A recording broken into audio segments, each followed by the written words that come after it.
Hi, in this video I'll give you 4 steps to analyze any cartoon. Let's give you an overview of the steps first. It's describe the cartoon, analyze it, then state the message, and if you're asked to do so, you can also evaluate it.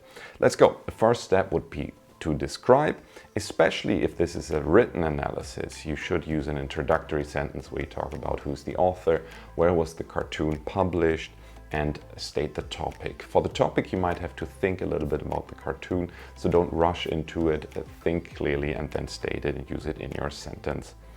Describe all the visual elements you have. Are there characters? Are there buildings in the background? What can you see? And all the text elements. So do people say something? Are there speech bubbles? Are there captions? Is there text anywhere? And please mention and describe that.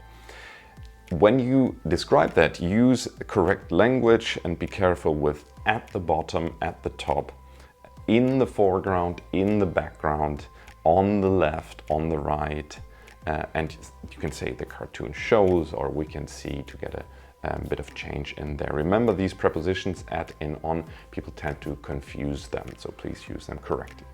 When you analyze the cartoon, you're really going into the analysis now, you should identify what the visual elements stand for. So usually a character in a cartoon will represent the person in real life, or a country in real life, or an idea or something.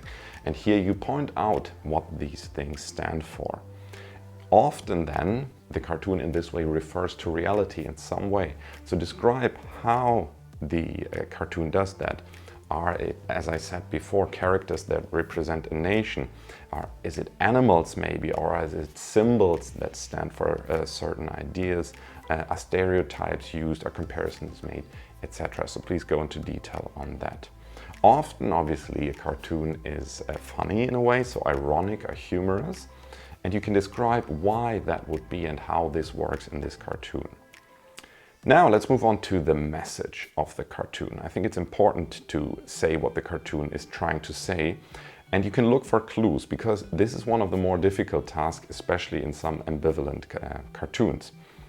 Often people are either represented positively or negatively, so they have an angry face, for example, or they have a very friendly or a scared face, so you sympathize more with them. So look for that.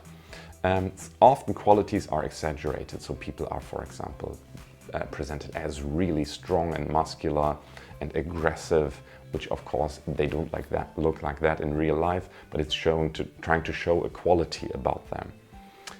Often also cartoons, because they're funny, they make fun of somebody. And how do they do that, and in what way? In a political cartoon, often there are 2 issues that confront or stand against each other. Point out what those issues are and with which one the cartoon does seem to side more, if it does so. Often the message can be a bit unclear. You can look at some cartoons and say, well, it criticizes this, it points out that, but it doesn't give you really a clear message on you should think that, or that is right, or that is wrong. You can speculate, you can say how you came to some conclusions, but describe your thoughts here. In the end, if you have the time and if it's asked, you may also evaluate the cartoon. I think this shows that there are good and bad cartoons, and you can say, point out what your opinion on this is. Is the cartoon effective in presenting what it wants to present, or is it so confusing that you cannot really follow it? Does the message come across clearly, or do you have to think about, well, it could mean that? Is it so ambivalent that you don't take home any message with it? And finally, and this is a bit differently, do you agree with the message? Do you agree with the opinion presented in the cartoon? I hope that helped a little bit. Have fun working on cartoons. Cartoons that I like to work with are cartoons from The Economist, so you might want to check out their website. But you can also go for The New Yorker, The Guardian, etc. So any quality newspaper often has great cartoons that you can work with.